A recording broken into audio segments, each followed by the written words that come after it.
शंकर सिंह।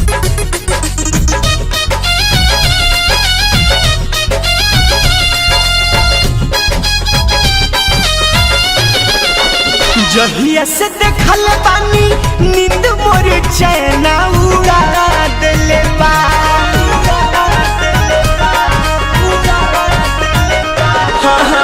जहिया से देखल बानी नींद मोर चैना उड़ा देले बा। तोहार नैना दीवाना बना देले बा। तोहार नैना दीवाना बना देले बा।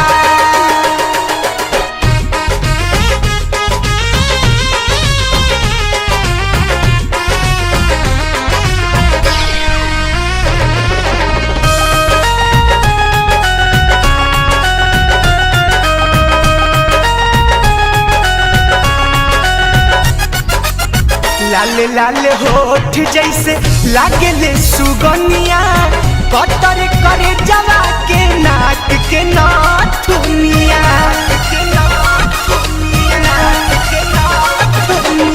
लाल लाल होठ जैसे लागेले सुगनिया कतर करे जवा के नाक के नाथुनिया। भइनी मत हंस जैसे नाक के हुला कड़ी सुंघा देले बा। भइनी मत हंस जैसे नाक के हुला कड़ी सुंघा देले बा।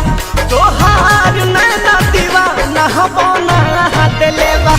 तोहार नैना दीवाना बना देले बा।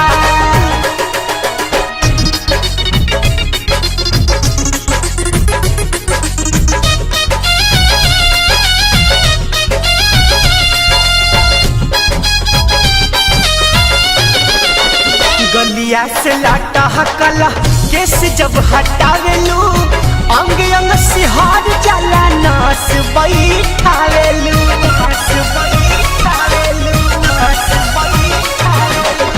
गलिया से लटकल केस जब हटावेलू अंग अंग सिहार जाला नास बैठावेलू। इहे सोची बात कई रात का चनिया जागा देले बा। इहे सोची बात कई रात का चनिया जागा देले बा। तोहार नैना दीवाना बना देले बा। तोहार नैना दीवाना बना देले बा।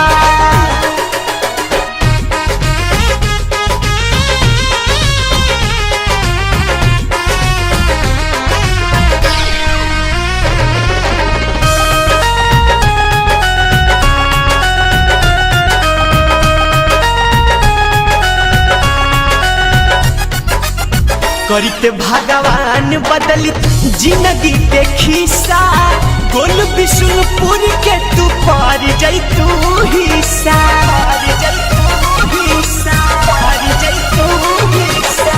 करते भगवान बदलित जिंदगी के खिस्सा गोल विष्णुपुर के तू पार जैतू हिस्सा। तोहरा संग जिए खातिर मन हमर सपना सजा ले बा।